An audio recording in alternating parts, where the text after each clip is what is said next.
Hello everyone, I hope you guys are doing great. So, this video is basically in continuation of the previous podcast with Marco Morales, in which he has described about his amazing AI artworks, which are also available on bubblepunk.io. So, if you haven't watched the first part already, then you can just go to the link which is shown above. So, in this video, we'll be basically covering the space exploration interests of Marco and what he did in that field, including Moon Village Association and all. So, enjoy the video. So, also, I would like to know about your enthusiasm, towards space, and also, I've read that, in your LinkedIn profile, that you have made something, I think, like the VR means of exploring space. So, if you can tell about that. Yeah. So COVID happened, right? A few Yeah. years ago, and everybody ended up locked up in the house, and it was very difficult. And it also meant that I think a lot of people had time to reflect about life, universe, purpose of oneself, career, everything. So in that process, I started looking, thinking, okay, so what am I doing? What am I really interested in? And I realized that space had always been there throughout my life. There was a lot of projects and things that I've done that had some sort of spatial perspective, either to the moon or to Mars or spaceships or science fiction. It was always about space. So then I thought, all right, how hard is it to become uh, involved in the space industry? So I reached out to ESA, which is the European Space Agency, and Okay. I looked on their website, and there were all kinds of courses, but then they were all for students. There was nothing for professionals. I'm too old to be a student, and I'm not actually studying in a university. So what they said is, look, we don't have any courses for you, but you can sign up to any of the hackathons that are happening. So I thought, all right. So I signed up to 2 or 3 hackathons, and I went in there because I thought I want to find where do I fit. I'm not an engineer. I don't have any space or aerospace engineering studies. So what can I do?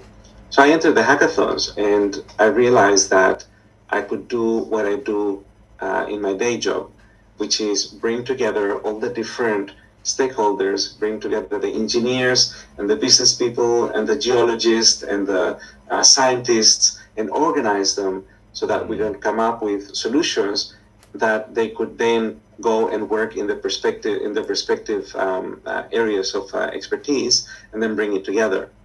So that worked, and I thought, okay, that's my role. That's a good role to have, Yeah. as the glue between all the different participants.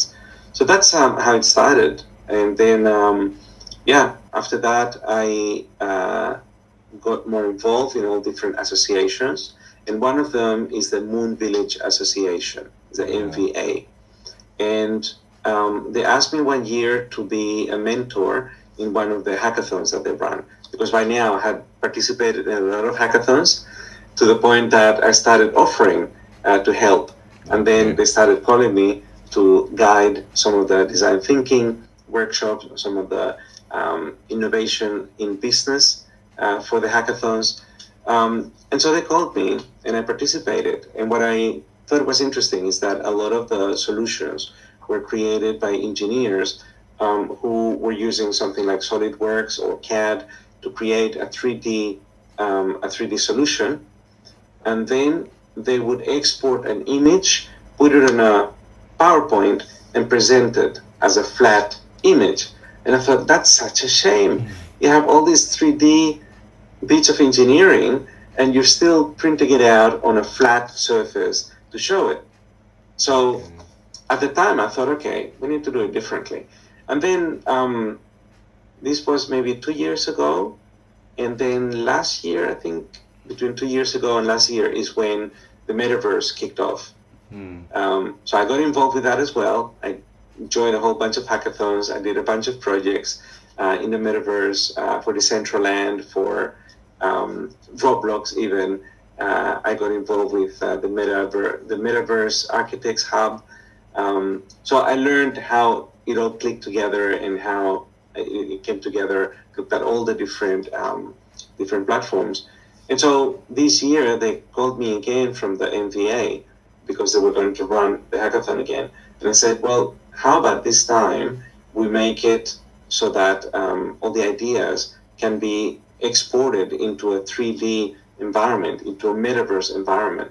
So all the participants can actually walk around on the moon looking at their creations. So that's what we launched on the 11th of August, and we're now starting to get some of those images coming back, and it's looking great. It's really interesting. We've learned a lot, and we're now starting to think how, well, first of all, finishing the project so that we can release the images of the winning team who created all these rovers on the moon as 3D objects in a metaverse space. But we also thought, what if we make this a longer term project and we start building a digital moon village, so a virtual version of this moon village that lives on the metaverse, that we can start bringing in assets, turning them into NFTs, and then sharing those NFTs so that other people can use them as well. So that over the years, with every hackathon, we continue adding to it, adding to the digital village. So that's one of the projects that we're busy with at the moment. Okay. So actually, like as you are much interested in space, so I think like you have also heard about like the ISRO, like Indian Space Agency is like the Yes, congratulations. Well done. yeah. Thank you. So so I think like you are also following up with that as well. Like what are they discovering and all, like in the South Pole part particularly, because like yeah, Yeah. like we are the first one to land there on the south part. Like previously, like no one has landed in the southern part particularly. Yeah, So and also another thing that is really interesting.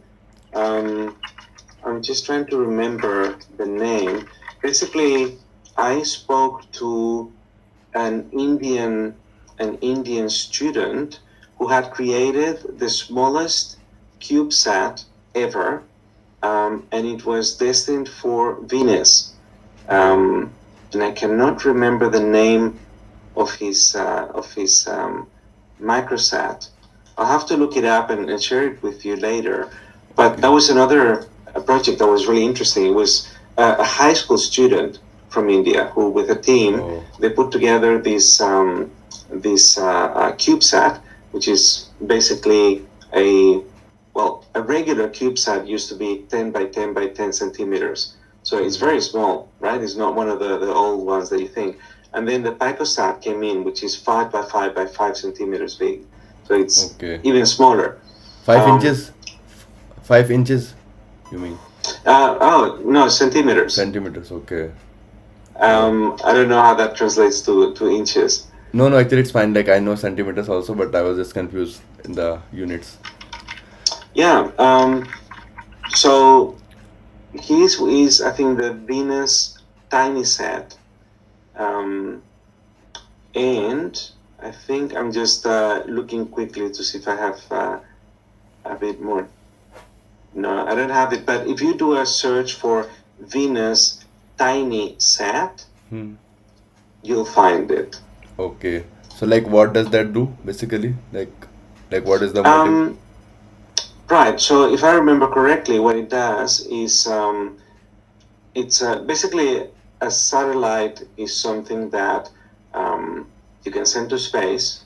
You can put some capabilities in it, whether it's to record temperature or sound or visuals. So you can basically put things into it so that you can receive information and send it back to Earth. Oh, Right? okay. That's at the core what a satellite is. And in this case, the Venus sat, I can't remember if it was images that he was using and other sensors that he was using to send information back all the way from Venus. So that's quite a long jump. Um, and what's interesting and the reason I got to know this is because when I first signed up for all those hackathons and things to do with space, I joined a group, and here in Holland, it was a group interested in space. And in there, somebody turned up one day and said, "Hey, I want to start mining the moon. How much is it going to cost?" And we're like, "Okay, probably a bit." But he says, "Hey, I've got a little bit of money. I've got about 1,000 euros. What can we do with that?" And we Okay. thought, okay, probably not a lot, but let's start small. How small can we start? And we did a bit of research and found that the smallest thing that you could do was a CubeSat. So this Okay. CubeSat is basically just a box and like a cube, right? And we thought, all right, it's still expensive to put it on a rocket and send it up to space. Yeah. But what we could do is put it on a weather balloon and send it up to space. Okay. So every step of the way, we think, okay, what is the ideal? But then you scale it down to see what would the MVP, the minimum viable product of that Yeah. would be. So then we started cutting it down, and we thought, all right, we can put this box with a few sensors on it, build it in Arduino, and then put it on a weather balloon and send it over to the stratosphere. And then the next challenge was the chassis of it is usually made out of metal, and it's quite costly. It's very precise. You need to get everything right. But then I thought, well, we're only sending it um, to space, not in a rocket, just in a weather balloon. So it doesn't have to. It doesn't have to survive the shock of the rattling of takeoff or anything like that. It's going to be a very smooth trip. Yeah. So can we make it out of timber, right? And it Okay. turns out you can. There's nothing stopping you from making a timber chassis. So from that on, it's like, all right, and can we make it like an IKEA flat pack? Because I thought, wouldn't it be great if anyone could order a microsatellite online and you can just assemble it at home and then release it and then test it to make it available to everyone. So that's how we did it, and you can. So I designed this cube that you can click in place, and then my friend is the engineer that programmed and assembled all the microelectronics that go in it, and then we put it together in a weather balloon with a local team of balloon chasers and sent it up to the stratosphere. So we were able to track it as it went up all the way. Eventually, the balloon explodes. So then the satellite comes back down to Earth. And Okay. we launched it from the Netherlands and chased it across Germany and Luxembourg and Belgium and Luxembourg before we were able to capture it again when it fell in Luxembourg. So we crossed Okay. about 3 or 4 different countries to recover it. Okay. Okay. So like And what is then we the had a exact so like what is the exact difference like between the tiny set that you have mentioned and the ones like which are used by the official space agencies? Like so like the one difference is in terms of size and also like in terms of budget also. So like how efficient is the tiny set? I think, let's see, I'm just trying to think how to convey some of these because I didn't prepare anything. But let me do something. Okay, can you see my screen? Am I Yes. sharing it? Yes, yes. Okay, so this is, for example, this is a CubeSat, Mm-hmm. right? You can see that image there. So that's what a professional CubeSat looks like, and Okay. that can be, yeah, hundreds of thousands of dollars in developing it from a commercial perspective. But from a learning perspective, this CubeSat is quite easy to develop. So CubeSat, let's kit. Let's have a look. Because it's so small, you can see here that what you can do is buy the spare parts, assemble it together, and then send it up to space, or in many cases, they don't send it to space, and they just use it to learn how to solder and how to install the sensors and program it to be able to send information back and forth. So that's very handy for learning. And what we did, let me see if I have So like images. it can only capture images from far away, right? Like from like not from the surface. Um, well, it can take images from the surface of the Earth. Oh, okay. That's the point, that you can, because what happens is that the technology has been advancing really fast over time, and all the components have been getting smaller and smaller and cheaper. So Yeah. then once upon a time, 20 years ago, it was too expensive and the technology wasn't ready so that all your lenses were really big. Yeah. But now we have micro lenses. The amount of power that you have on your mobile phone is already incredible. So that also translates to components that you can buy and put them into very small spaces. So that's where we created. This is our CubeSat. This is what we created, and Okay. all we needed was just the base, and then putting in the components in it with I think we had three thermometer or three temperature sensors, um, and also a tracker, a GPS tracker. And here you can see, for example, we did some different tests to make the chassis out of cardboard or out of timber. We ended up going with the timber design, and then looking at all the internal electronics So to it's be the able to put it insulated in one, right? there. Like it's the insulated one. The timber one is insulated, right? Well, because we were only sending it up to the stratosphere, Okay. this was the insulation. We Okay. basically just used what do you call it, Porexpan. It's this foam that we can put it in there. If Okay. we wanted to send it further up, we could have also done that. But then it's just a process of removing the moisture out of the timber so that it Okay. doesn't warp once it reaches space. Because it, Okay. it will have a contraction and expansion as it rotates around the Earth and it gets Yeah. hit by the sun. So when it's hit by the sun, it doesn't get hot. I think it does get, no, it's a radiation that affects it. Okay. So it will get radiation, and then it will get hot and cold and hot and cold as it goes around the Earth. But you can pre-treat the timber so that it can last. And that's what a team from Finland is actually doing right now. So Okay. we created this. This is myself and my friend, and that's the CubeSat after we recovered it. And that's the balloon, the weather balloon when we launched it.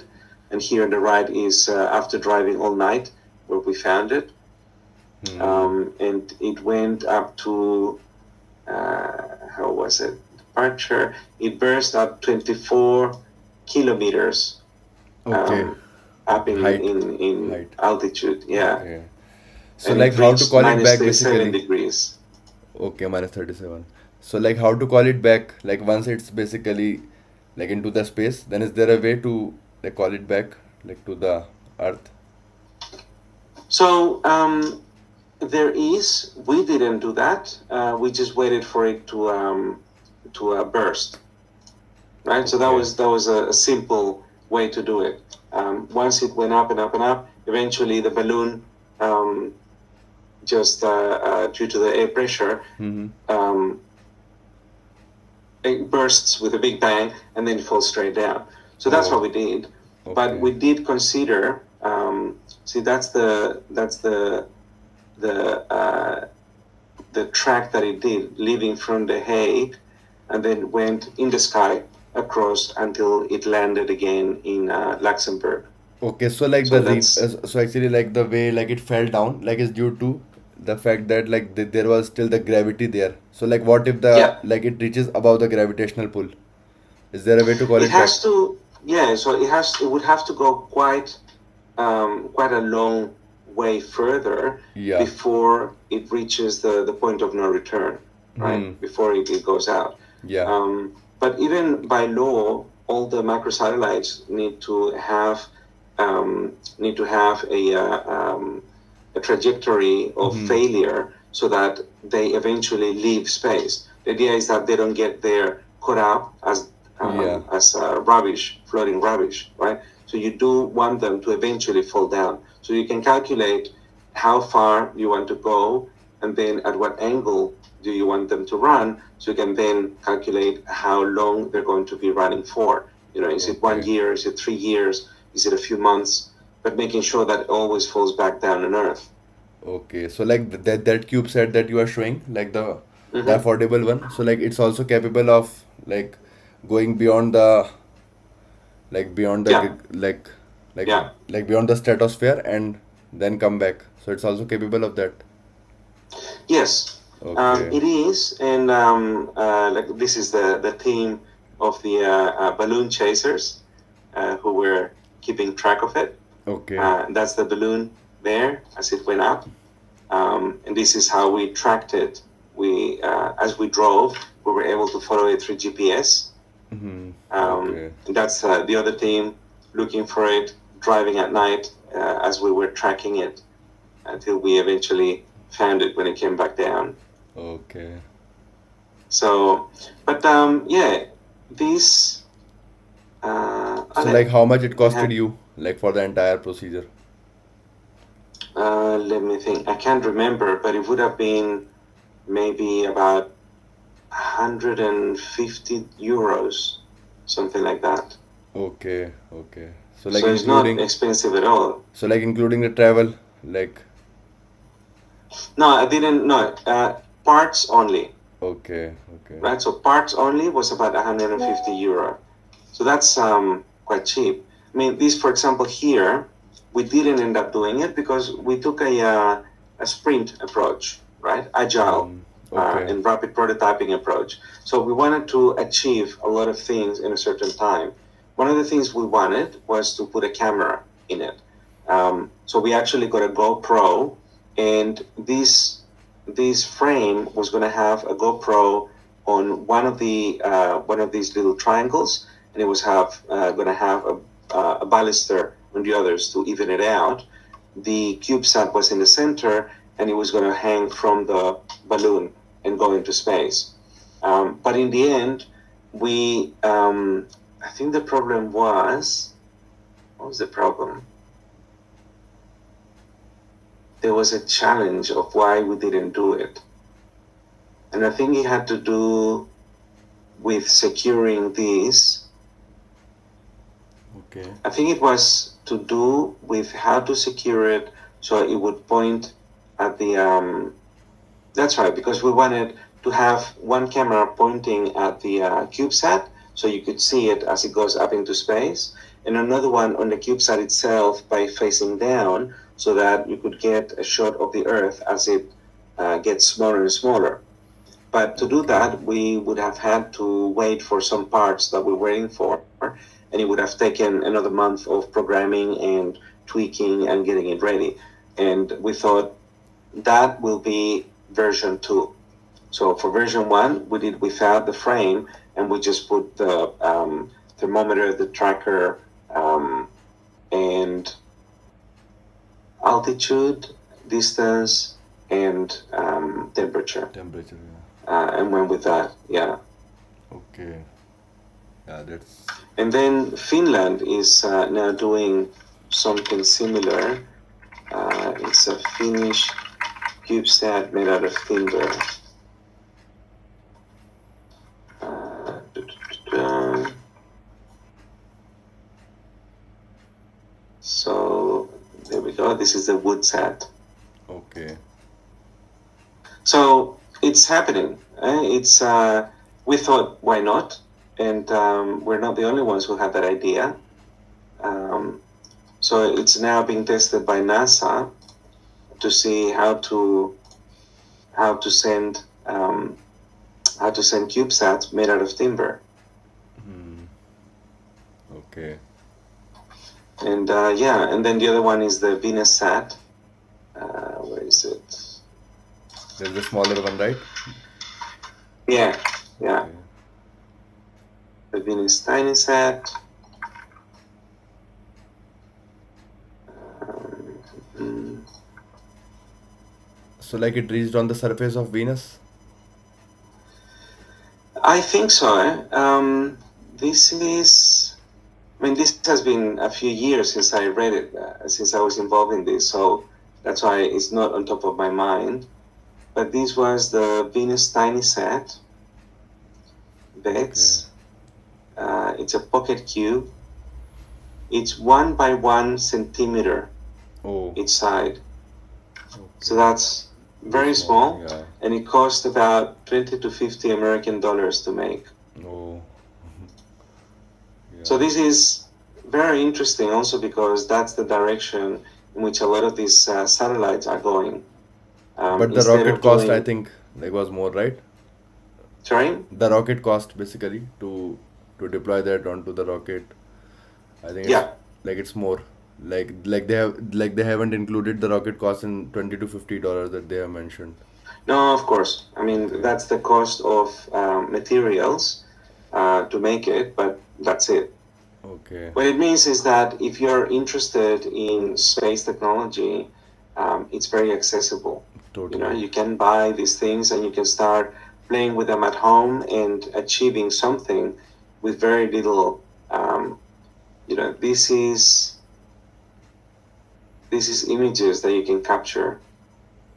Yeah.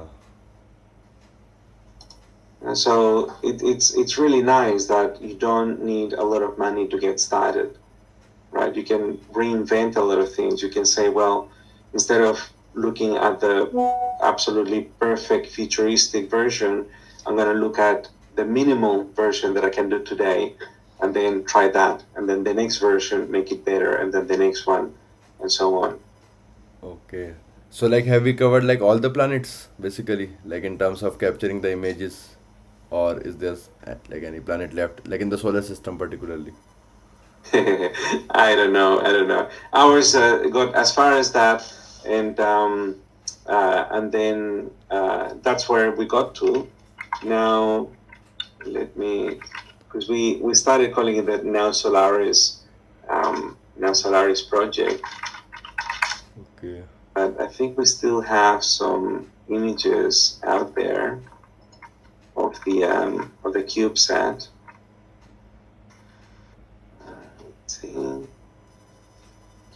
see, this is one of the early versions of the chassis.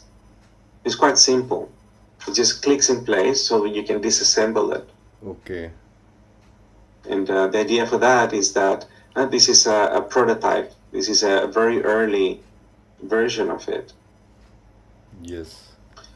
So I was building it. I was building it in cardboard to figure out the size, and then in timber, and then laser cutting. Okay.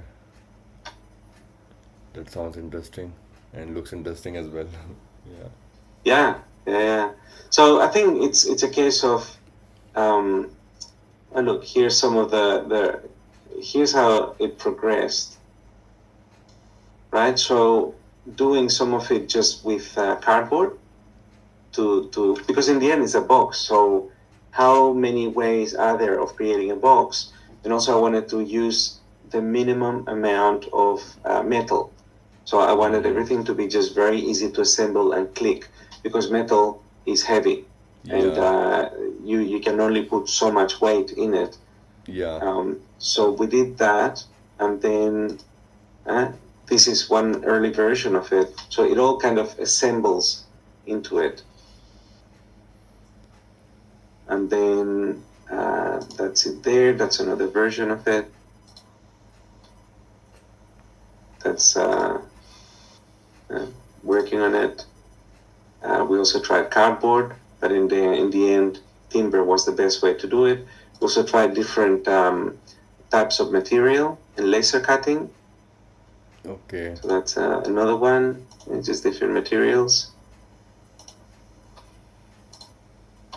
And then eventually, Uh, that's it there. Oh, that's right. And also started doing some really nice patterns on it. Okay. Because why not, right? Make it look Yeah, cool. totally. And this is the diagrams for it. And then this is just some of the sketches on how to create the foam isolation out of a couple of sheets of foam. So some of it is very low tech. Yeah.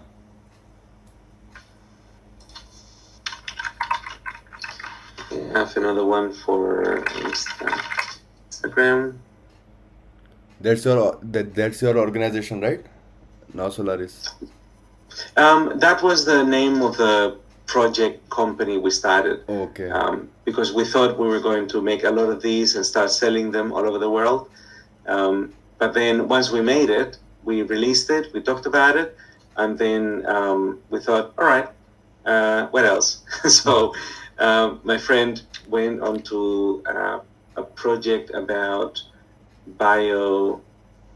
biological tracking on space, and then I got interested in the metaverse.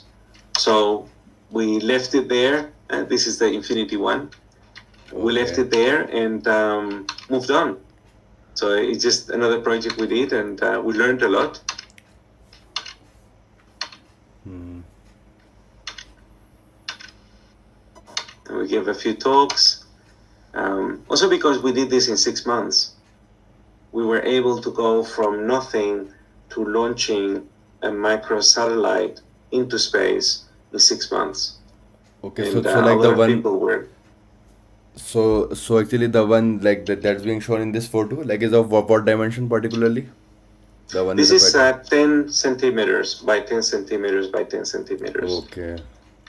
So That's I it think, let's see if we have,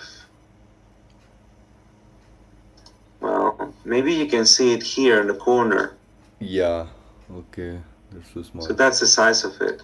And that's the electronics as we were assembling them. Yeah, almost the size of the cup, Starbucks cup Yeah, height. yeah. Yeah.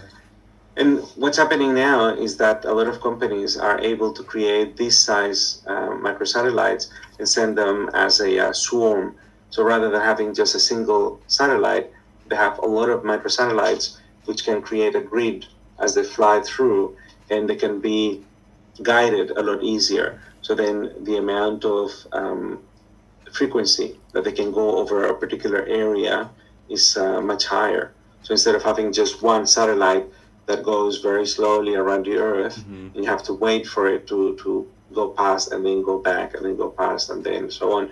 Then you have all of these that can communicate to each other and can go one next. So then it's a lot faster, and you can also change and upgrade the programming of it while it's in space. Okay. So that's something that's not so easy to do with the current, with the old legacy satellites. Yeah. And the weight is So around yeah, 6.3396 grams, I think, in the scale. I can't remember. It's written somewhere. Actually, I've seen an image in the scale, which is showing the scale 6.396 grams. Oh, there we go. Yeah. 63.96. Okay. Still less, very less. Yeah. Yeah. And you can keep improving on that. You can keep tweaking and changing. We had lots of ideas and a lot of fun, but Yeah. this is with the camera. We were thinking about where to put the camera. That's where that triangle structure that I was showing you before, Yeah. right? To put in the camera, the GPS, and a baluster, so that we could keep an eye on it as it went up in space. But in the end, we thought it's just going to complicate things. We'll do that on the second sprint.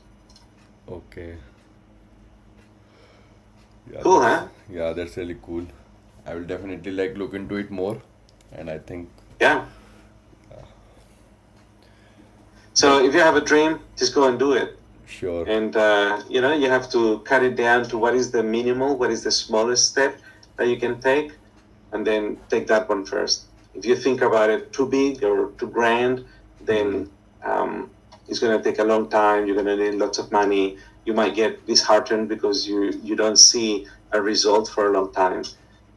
But if you do it little by little, then you get excited, and at least you've got something that you can learn from, and Yeah, then adjust, and then the next step, and then adjust, and so on.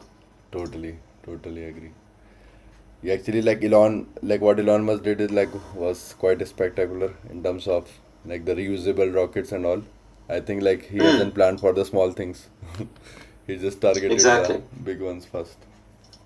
exactly. Yeah.